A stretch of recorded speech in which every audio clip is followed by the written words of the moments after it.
On February 21st, 1997, a man named Mel Waters called in to the Coast to Coast AM show to report a mysterious hole he had found on his property in Manastash Ridge, Ellensburg, Washington.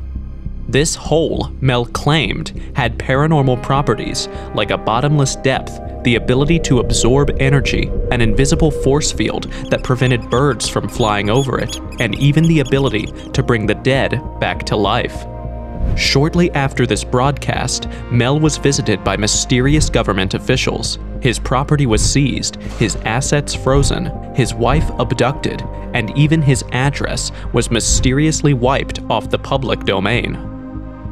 A few years later, Mel Waters himself went missing, never to be seen or heard from again.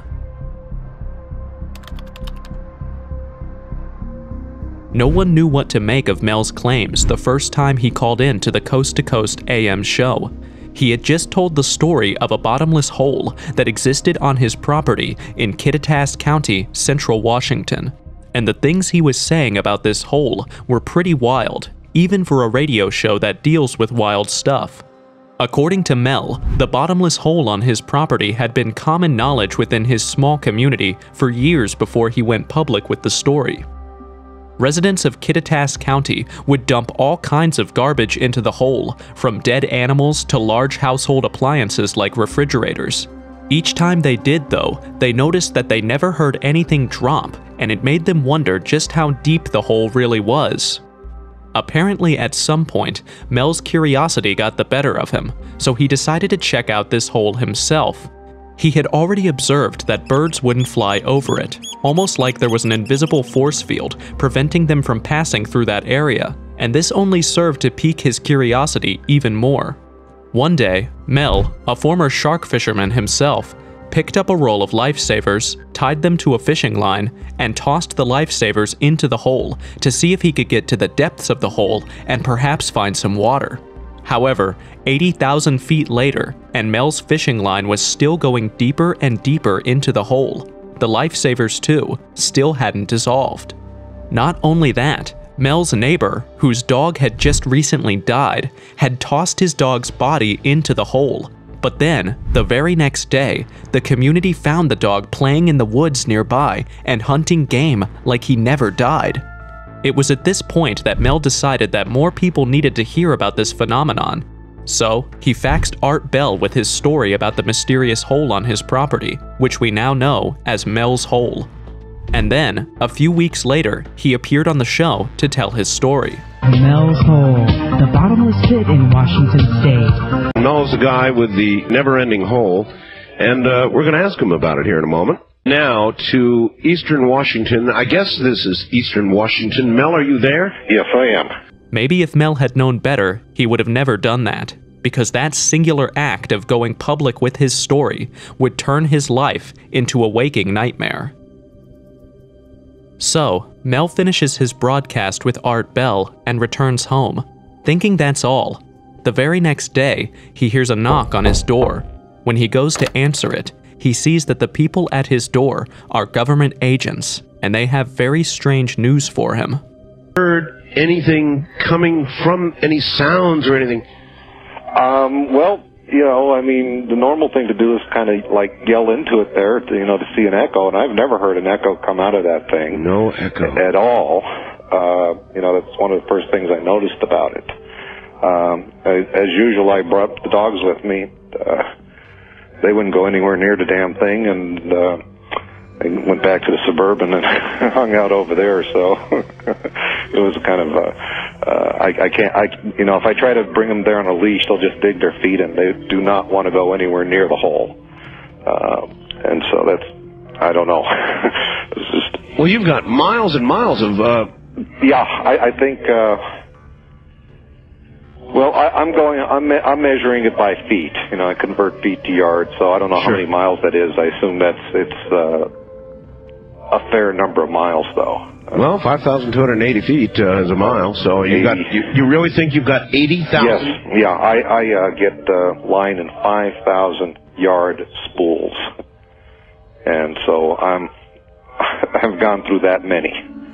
Well, you have got a hole then that goes Well, you know, you can't say to the center of the earth. Anyway, for his troubles, the government makes Mel an offer to lease his land from him to the tune of $250,000 per month, or $3 million per year. Mel accepts the offer and uses his money to relocate to Australia, where he finds a wombat rescue operation. This was March of 1997. By December of 1999, Mel decides to return home to the US to visit family and make another appearance on the Coast to Coast AM show. When he gets home, he immediately goes to check out his mysterious hole, only to be served with papers that essentially inform him that his property is now under new ownership. With nowhere else to go, Mel makes his way to Olympia, Washington, and while on the bus, he sees a couple of police officers having an altercation with one of the other passengers. But then, strangely, the police officers single him out to force him to go with them and give a statement. Mel refuses at first and insists on going to Olympia, but the police say they would give him a ride to Olympia in their van when he's done. Unfortunately, that's the last thing Mel remembers until he suddenly comes to himself about 12 days later and realizes that he's nowhere near Washington. Instead, he's in an alley in San Francisco. Waking up in that alley in San Francisco, Mel inspects his body for any signs of injuries, and that's when things take a turn from odd to dark. I oriented myself down there. I looked around. I noticed there was pain in my arm. I rolled up my sleeve. It looked like, I'm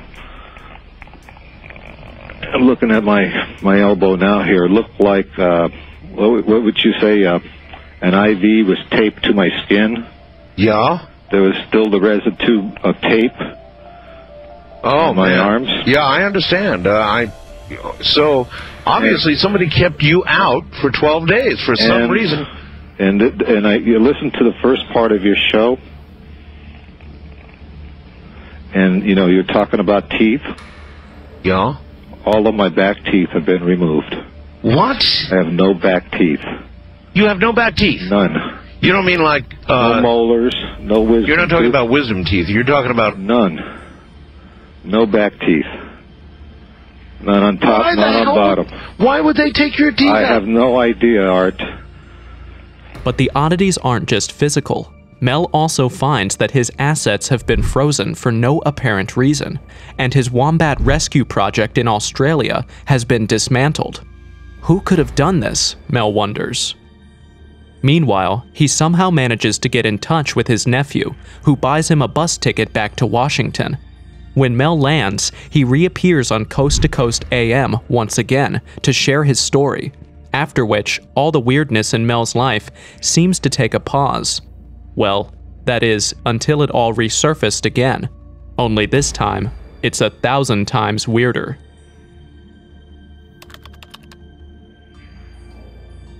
Alright, so it's the year 2001 now. One day, Mel Waters receives an email from the Basque police in Nevada. As it turns out, they had listened in on the Coast to Coast AM show that featured Mel, and they thought he might want to come down to their reservation to discuss. So, in early September, Mel takes out time to visit them. When Mel arrives, he is immediately taken to an area of public land, managed by the Federal Bureau of Land Management, but used by Native Americans and the Basque people as grazing pasture for their sheep. There, to his surprise, Mel finds yet another bottomless hole, which the Basque people tell him has been in their community since the 1800s. As Mel observes this second hole, he realizes that it is strikingly similar to the one he found on his property. The hole is 9 feet wide, and animals seem strangely repelled by it. However, this new hole also has some additional super weird properties that make it even more mysterious than Mel's hole in Ellensburg. First off, the Nevada hole had something of a metal collar sticking out of it. The collar was about 2 feet high and 2 feet thick, with notches on it that Mel guessed might have been used to lock an object in place while lowering it into the hole. But this collar had way weirder stuff going on than just locking stuff into place. For instance, Mel noticed that when he dropped an object on the metal collar, the collar made no noise, suggesting that it was probably absorbing energy. Even weirder, This collar, which ran down the depths of the hole as far as the eye could see, was always mysteriously warm, even in winter. In fact, the metal collar was so warm it would keep nearby tents warm, and yet the collar was never hot to the touch. But that's not all. Mel also claimed that the hole occasionally emitted a black beam of light, which obviously sounds like a contradiction, because how can a beam of light be black? But Mel claims that's what the Basque people told him. According to the report from the Basque people, the black beam would project out of the hole, go directly up to the sky, and then vanish after a very short time.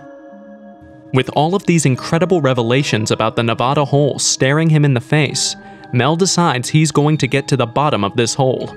Not literally, of course. He just plans to conduct some experiments with the help of some of the Basque locals. Mel's first experiment on the hole is an ice experiment. Mel and his group bring 2 buckets of ice, one of which is lowered into the hole at about 1,500 feet, while the other is kept outside on the surface and left to melt as control. When the ice on the surface melts by about 50%, the group decides to retrieve the bucket of ice they had lowered into the hole. To their astonishment, after retrieving the bucket of ice, they find that the ice in it has not melted. It has, however, lost its coolness and even its form. What was once a solid block of ice now looked more like crystals, somewhat like the silica desiccant gel you might find in packaged food. Still experimenting, the group carried the unmelted crystal-like ice and placed it on a fire to see if the ice would melt this time. Shockingly, the ice still doesn't melt. In fact, quite the opposite. It starts to burn instead, and not really with a bright flame, but a weak, gentle flame, like the last flicker of a fire on a gas stove after you turn it down and before it goes off. Little as this flame is, though, it turns out to be very helpful for the community, as some members take some of it and use it to heat up their homes. In fact, according to Mel, one of the Basque people who took a bit of the burning ice home reported that the ice kept his house warm for over 3 months. But then, something really terrible happened. You know, he goes out and does his thing and comes home and he notices that the stove had crashed through the hearth and through the floorboards of his cabin. What? It just like went right down. It just broke. I mean, you know, it was kind of a flimsy cabin, you know, but it was able to support the weight of his wood stove and his. So now a stove with this eternally burning ice is now through the floor. It's in the ground. It's actually on like the dirt. Maybe it fell like about a foot into the ground at that point. I wonder if this thing is going back from whence it came. Well, that's what I want to know, and we're going to continue along with this here. But anyway, the stove is sitting down there. Now, this guy, you know, sometimes I wonder about these guys, but, you know, he's not too bright. So what he does is he patches up the stovepipe. Yeah. And so it connects to the, you know, the chimney where, you know, the flue, all that stuff there. Yeah. And you know, he's kind of living in this cabin with this, you know, stove. You mean he's still using the stove? Yeah. He just extended the pipe? Yes, that's exactly what he did. You know, he just kind of lowered it down there. And as far as I could tell, though, it doesn't give off any gas or any, no smoke or anything. He made no attempts to bring it back up to fix the floor and do it right, huh? No, he didn't. You know, he continues to live with it, you know, and basically,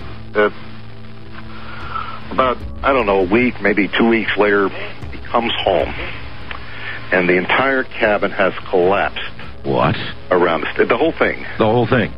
Everything has collapsed around it. In fact, all there is around the side of the cabin is piles of wood dust. By Mel's assessment, this probably had something to do with the burning ice and how it sucked the moisture out of everything in its immediate surrounding.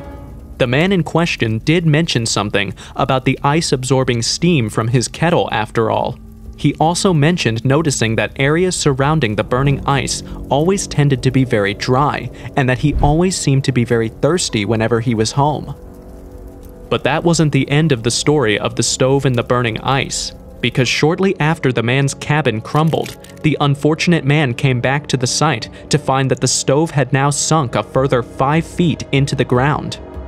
It was at this point that the man reached out to Mel, and Mel advised him to make contact with a mysterious group of officials to help take care of the situation. The man does as Mel counsels, and when the mysterious officials show up at the site of the cabin, they come with an assortment of heavy-duty equipment to help remove the stove, which they only managed to do after trying a few tricks and several construction cranes. The stove now removed, the strange officials proceed to load it into their truck and drive away, never to be seen or heard from again. The experiments with the Nevada hole, however, don't end with the burning ice, and this time, the amateur scientists decide to step things up a notch. The last hole brought a dead dog back to life, right? Well, it's time to see what the Nevada hole does with a living animal. Mel and his cohort decide their subject is going to be a sheep, so they bring the unlucky animal to the hole in an attempt to lower it into the hole. Not surprisingly, as the sheep approaches the area, it becomes super agitated and obviously doesn't want to take any step further. Perhaps on a different day, the villagers would have felt pity for the sheep. But today was a day to get answers, so they stun the sheep, chuck it into a crate, and proceed to lower the crate into the hole. The minute the crate hovers over the hole, though, a most curious thing happens. The sheep wakes up and starts to scream and struggle again. The villagers are determined, however, so they continue to lower the crate into the hole to a depth of about 1,500 feet. As the sheep sinks further and further into the hole, the villagers can see the sheep struggling to get out, but as usual, no sound escapes from the hole. Finally, the crate sinks to 1,500 feet, and the villagers leave the sheep to remain there for about half an hour while the metal collar around the hole starts to vibrate. By the time the crate is retrieved from the hole, the sheep has died. But just like the ice that was lowered into the hole, the sheep also appears to have changed form. Not externally, but internally. According to Mel, when the villagers opened the sheep up, its insides seemed to have been cooked. But even that wasn't the biggest surprise awaiting the group that day. After retrieving the sheep from the Nevada hole, the local experimenters find that the sheep seems to have gotten pregnant in the half hour that it was left in the hole. The creature had apparently been growing inside the tumor inside the sheep's gut and even had an umbilical cord. Mel claimed that the seal had a very compassionate aura around it, with a powerful hold on everyone in its presence. For 2 hours, the group of amateur scientists stood transfixed, staring at the creature like they had all been hypnotized. But even more intriguing, Mel claimed that he had been diagnosed with esophageal cancer before meeting that strange seal from the Nevada hole.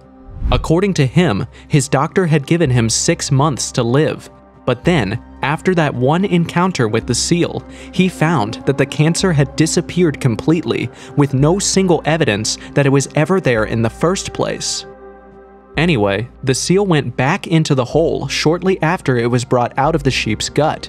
But Mel claimed that the creature came back to the community regularly to communicate with them. According to Mel, the creature communicated with the Basque people using a portable radio. However, when they tried to record what the seal was saying, what they heard was unintelligible, similar to what you might hear in interference on a shortwave transmission. The creature's message was simple though. He wanted the Basque people to be careful how they used the burning ice, because if they got too greedy, the burning ice could destroy the entire Earth in a very short time. The creature also told the Basque people that intelligent beings in other worlds were anticipating the inevitable destruction of the human race, which would likely happen through nuclear war. And that when that happened, these intelligent beings would recognize the Earth and make use of the burning ice. This was the very last interview that Mel Waters granted, and no one has heard from Mel Waters ever since. Mel Waters' story might sound wild, especially his last admissions before he disappeared. But the mere fact that Mel's hole has become urban legend, even inspiring a few elements in pop culture, should tell you that there's at least something to Mel's claims. Which brings us to the million-dollar question. What on earth, or in hell, is this hole? A popular theory is that the hole is probably an otherworldly mystery portal inhabited by extraterrestrial beings, and that the government is fully aware of this portal.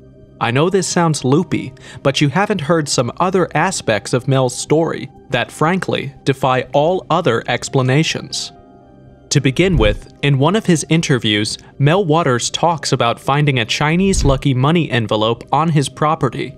According to him, when he opened the envelope, he had found some American dimes, which he used to make some belt buckles. He had been wearing one on the day he was abducted, but strangely, couldn't find it when he came to. That was probably because of the nature of the dimes on the belt buckle. Let me explain. After regaining consciousness in the San Francisco alley and discovering that his belt buckle was missing among other things, Mel became very curious. So he took a trip back to Ellensburg to see if he could find someone with a matching belt buckle. He wanted to know why this might have been seized from him. Luckily, Mel was able to find someone with a matching buckle, so Mel studied the buckle, specifically examining the coins on it. He discovered that the dime on the buckle had Roosevelt's face on it, but was minted in 1943. This was very strange indeed, as the first dime with Roosevelt's face wasn't minted until 1946, shortly after the president's death in 1945. Secondly, American coins are marked with a letter, which tells you the city in which it was minted. Now, this strange dime had been marked with a B, which once again was very odd, because there's no city that has ever minted US money that starts with the letter B. Intrigued, Mel and the belt buckle owner take the strange coin to a coin dealer. When they show it to him, the dealer also seems intrigued, but unable to explain how this coin could have come about. Nevertheless, he is willing to pay a huge amount of money for the coin, as he suspects the coin is very valuable. But the buckle owner hesitated and said he'd think about the offer for a while before selling. Before he could make up his mind, though, just a few days after visiting the dealer, the Treasury Department came to his house and seized the coin from him. Strange, isn't it? Well, it gets stranger, because there are speculations that this coin was from a parallel universe. As Art Bell speculated, it's possible that in this parallel universe, the Axis powers won World War II, so the B on the coin probably stands for Berlin. And with the coin being minted in 1943, it probably suggests that in this parallel universe, Roosevelt died before 1943. Plus, another strange thing Mel observed with the coin was that it could not be photographed, nor was it visible from 15 feet away. A photo of this parallel universe coin has popped up on the internet since then, provided by one Ernie Buchanan, but it is entirely possible that this dime is faked. But if you still aren't convinced that Mel's hole is an extraterrestrial portal, then pay attention, because this next part gets really spooky. Ever heard of the Terra server? Well, it's a thing, and it's essentially just a database for public domain aerial imagery and satellite imagery. You could think of it like a predecessor to Google Earth. Anyway, during his interview, Mel claimed that his nephew had told him that his property had somehow been removed from public domain imagery. It sounds like something only someone high on drugs would say, but as it turns out, it was true. During the commercial break, after Mel's bold claim, listeners decided to do some digging. Lo and behold, they found the satellite image with Mel's property blotted out, just as he had said. We've got one Terra server image, which says it's covering an area about 5 miles southwest of Ellensburg, Washington. Does that sound right?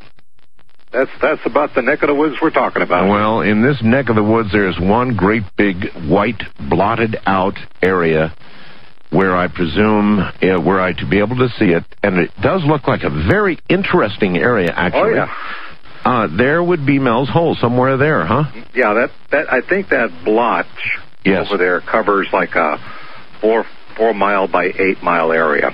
My goodness.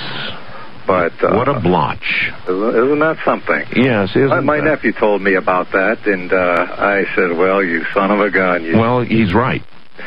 We've got it up on the website right now. People can go take a look for themselves. So now we have pinned down, better than ever before, the area where Mel's hole actually is. Thank you, Mel. Suddenly, Mel's left field story started to feel more real. But boy, it doesn't stop getting crazier. According to Art Bell, after one of Mel's interviews, a TV camera crew had gone up to the Ellensburg area to check out Mel's incredible story. When they got there, they found significant evidence of military activity in the area, which seemed to support the idea that the government had indeed been involved, as Mel claimed.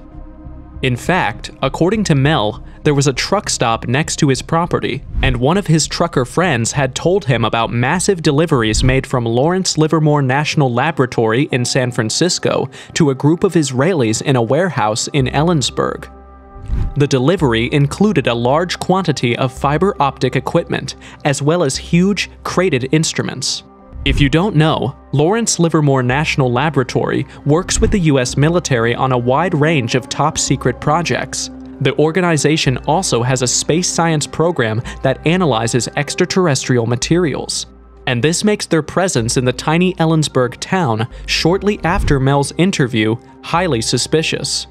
Plus, don't forget that after Mel's weird interaction with the police on his way to Olympia, he found himself in San Francisco, the same city where Lawrence Livermore National Laboratory is situated. Also, after he came to, Mel found that his belt buckle with the peculiar 1943 Roosevelt coin was missing. Could it be that LLNL took the coin because the speculations are true? Is the coin truly from a parallel universe? Because what else could explain the confiscation of a belt buckle? There's obviously something out of this world going on in Mel's hole, and the Nevada hole. Gerald Osborne, also known as Red Elk, has a background in Native American traditions, and he has another related theory that suggests that Mel's hole could be a portal that connects the earthy realm with other realms. He has also suggested that Mel's hole is only one part of a highly complex network of subterranean tunnels, probably used by advanced civilizations of the past. And you know what? He might have a point. In 2005, a woman named Kimberly appeared on Art Bell's show. She lived in Manitoba, Canada, and she also claimed to have seen a hole on her father's property that sounded really similar to what Mel described several years back. Kimberly's hole was about 30 feet across and shared a few similar properties with Mel's hole. For instance, the hole seemed to absorb sound. Also, it made no sound when stuff was thrown into it, suggesting that the hole was bottomless. Not just that, but animals seemed repelled by this hole according to Kimberly. Even bugs simply wouldn't come near the hole, and apparently those that did were violently murdered, because Kimberly claimed that sometimes you could find mutilated animal corpses close to the hole. Another similar characteristic Kimberly's hole shares with Mel's hole is the strange emission of lights from the depths. Kimberly claimed that her ancestors told the story of strange lights reaching the sky from the hole, as well as strange artifacts that would often appear near the edge of the hole. Now, when you line all of these aspects of Mel's story together, they seem to point to one inescapable fact. Mel's hole is not of this world. Think about it. The coin from the parallel universe, the strange reaction of animals to the hole, the black beam that projected out of it, the strange bottomlessness of the hole and how it seemed to absorb energy. And then, of course, there's the very strange response from the government after Mel's hole and the Nevada hole came to light. I should probably add, at this point, that Mel's property was very close to the Yakima Training Center, which is a military reservation, so the chances that the government is in the know are really high. They either built the training center close to the hole after discovering it so they could keep an eye on it, or they discovered it after and had been secretly working on it for a long time before Mel opened the secret and they had to force him out. It would definitely explain how Mel Waters was suddenly never heard from again after 2002. Except, maybe this story is just a load of bonk? The fact that Mel's hole and the Nevada hole have never been found, despite exhaustive searches by various groups, is just one of the reasons this story has not been taken seriously by skeptics. Mel himself never revealed the precise location of the hole. All he said was that the hole was on Manastash Ridge. Skeptics have also pointed out that the claims of government involvement that led to the supposed erasure of hard proof for the existence of this hole is special pleading. In other words, Mel had made up an excuse for his lack of hard evidence that he could use to bludgeon any objection to death. Now, let's talk about the experiments. Mel had claimed that he attempted to measure the depth of the bottomless hole by throwing a roll of lifesavers tied to a fishing rope into the hole. He also mentioned that he lowered the fishing line down to 80,000 feet, and yet somehow the fishing line was able to hold at that depth despite its weight. Seems highly unlikely. And then there's also the temperature factor as you go deeper and deeper into the Earth. We don't know where Mel's hole is, so we don't know how thick the Earth's crust is at that point. In Washington state, though, the Earth's crust is between 65,000 and 130,000 feet thick, which probably means that at 80,000 feet, Mel's fishing line had not hit molten magma just yet. Still, at a depth of 80,000 feet, you're probably looking at about 13,000 degrees Fahrenheit. No fishing line would endure such heat.